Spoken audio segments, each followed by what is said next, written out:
ರೈತರ ಧ್ವನಿ, ಭಾರತದ ಹೆಮ್ಮೆಯ ನಾಯಕ, ಸರಳತೆಯ ಮೂಲಕ ರಾಜಕೀಯಕ್ಕೆ ಹೊಸ ಅರ್ಥ ನೀಡಿದ ಮಹಾನ್ ವ್ಯಕ್ತಿತ್ವ ಮಾನ್ಯ ಶ್ರೀ ಎಚ್.ಡಿ. ದೇವೇಗೌಡ ಅವರಿಗೆ ಹುಟ್ಟುಹಬ್ಬದ ಆರ್ಥಿಕ ಶುಭಾಶಯಗಳು. ದೇವರು ನಿಮಗೆ ಉತ್ತಮ ಆರೋಗ್ಯ, ದೀರ್ಘಾಯುಷ್ಯ ಮತ್ತು ಇನ್ನಷ್ಟು ಶಕ್ತಿ ನೀಡಲಿ. ಇವರಿಗೆ ಶುಭ ಕೋರುವವರು doctor Ramesh Babu, VM, KGF ವಿಧಾನಸಭಾ ಕ್ಷೇತ್ರ. ಎಲ್ಲರಿಗೂ ನಮಸ್ಕಾರ. ಇವತ್ತು ನಮ್ಮ former prime minister of India doctor Deve Gowda ಅವರ ಅಪ್ಪಾಜಿ ಅವರಿಗೆ ಹುಟ್ಟುಹಬ್ಬದ ದಿನ. ತುಂಬ ವಿಶೇಷ ಕಾರ್ಯಕ್ರಮ ಇವತ್ತು. ಎಲ್ಲಿದೆ JDS ಅಂತ ಹೇಳಿದ್ರಲ್ಲ, ಮಣ್ಣಿನ ಮಗ ಕರ್ನಾಟಕ ಹುಲಿಯವರು ಆಳಿದ ತಕ್ಷಣ ಈ farmer prime minister, CM chief minister of India ನಮ್ಮ ಕುಮಾರಣ್ಣ ಇವರೆಲ್ಲ ಇದ್ದಾರೆ. ನಾವು KGF ಪರವಾಗಿ ನಾನು ಲಿಯೋ ಜೋಸೆಫ್ ಮಾತಾಡ್ತಾ ಇದ್ದೀನಿ. ಇವತ್ತು ಒಂದು ಸಣ್ಣದಾಗಿ ನಮ್ಮ ಹಾಸ್ಪಿಟ್ಲ್, ಸಿವಿಲ್ ಹಾಸ್ಪಿಟ್ಲ್, ಜನರಲ್ ಹಾಸ್ಪಿಟ್ಲಲ್ಲಿ ಬಂದು ಅವರಿಗೆ ಸ್ವಲ್ಪ ಬ್ರೆಡ್ಡು, ಫ್ರೂಟ್ಸು ಇದೆಲ್ಲ ಕೊಡಬೇಕಂತ ನಮಗೆ ಒಂದು ಇಷ್ಟ ಆಯಿತು. ಅವ್ರ ಪರವಾಗಿ ಅವರು ನಮ್ಮ ಪ್ರಾರ್ಥನೆ ಯಾವತ್ತೂ ಇರುತ್ತೆ.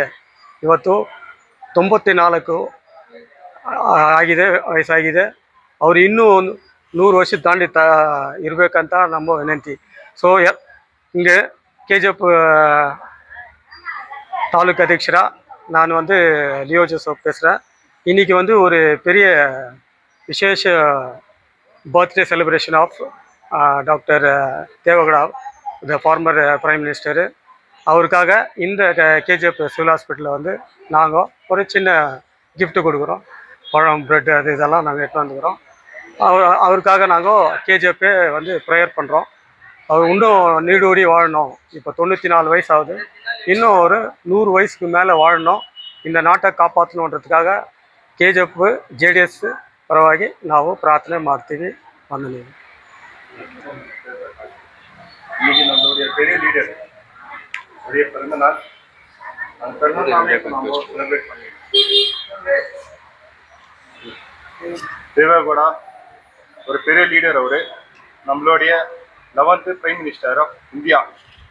அந்த சாதனைன்றது சின்ன சாதனை கிடையாது. பிரைம் மினிஸ்டர் சின்ன சாதனை இல்லை. ஒரு நாட்டு மக்களை, ஒரு பெரிய நாட்டையே ஆள்ற ஒரு கெப்பாசிட்டி உள்ள ஒரு மனுஷன் அவர். 14th chief minister of Karnataka. நம்மளுடைய தேவைகளை பூர்த்தி செஞ்சு, ஃபார்மருடைய கஷ்ட நஷ்டங்களை எல்லாத்தையும் பூர்த்தி செஞ்சு, கஷ்டம் யாருக்கும் இருக்கக்கூடாது, எல்லாரும் பெரிய லெவலில் தாங்கணும்.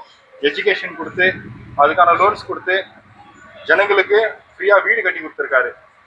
இந்த காட்டு மக்கள், காட்டு சைடில் இருக்கிறவங்களுக்கெல்லாம் ரோடு வசதி கிடையாது, எல்லாம் பண்ணி கொடுத்துருக்காரு. இப்போ அவர் இன்னும் நம்மளுடைய ஜனதா பார்ட்டி மேலே மேலே உயரணும். அதுக்காக அடுத்த சீஃப் மினிஸ்டர் நம்மளுடைய குமாரசாமி அண்ணா அவங்க வரணும். அதே மாதிரி துணை முதலுக்கு அமைச்சரா நம்மளோட நிக்கில் குமார் அண்ணா வரணும். இப்போது நம்மளுடைய ரமேஷ் பாபு சார் இங்கே எம்பியாக இருக்காரு. அடுத்த KGFக்கு MLA ரமேஷ் பாபு சார் கண்டிப்பாக MLA ஆக போகிறாரு. அது JDS பார்ட்டி மூலிமா நாங்கள் எவ்வளோ கஷ்டப்படணுமோ, எங்கள் லியோ ஜோசப் சார் எங்கள் கூட இருக்கிற எல்லா ஜனங்களும் JDSக்காக ஒழிச்சுன்னுக்குறாங்க. அடுத்த வர இந்த எலெக்ஷனில் முனிசிபாலிட்டி எலெக்ஷன் வரப்போகுது. 35 கேண்டிடேட்டாக நாங்கள் நிற்க வைக்க போகிறோம். 35 கேண்டிடேட்டை ஜெயிக்குவோம். ஜெயிச்சு நம்ம ரமேஷ் பாபுயை MLA ஆக்குவோம். நம்ம MP சாரை அவங்க இன்னும் நிரந்தரமாகணும். நம்ம சீஃப் மினிஸ்டர் ஆகணும். இப்போ இல்லை, வர காலத்தில் ஒரு சீஃப் மினிஸ்டர் எப்பவுமே இருக்கணும். எங்களுக்காக நாங்கள் அதுக்காக ஒழிப்போம். JDSக்காக நாங்கள் ஒழிப்போம். வெற்றி JDS. ಜೈ JDS. ನಮ್ಮ ದೇವೇಗೌಡ ಅವರ ಹುಟ್ಟಹಬ್ಬ. ಸೊ ಅವ್ರ ವಿಶೇಷದಿಂದ KGF ಪರವಾಗಿ ನಿಮಗೆ ಒಂದು கொடுத்துருங்க.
ರಿಪೋರ್ಟ್.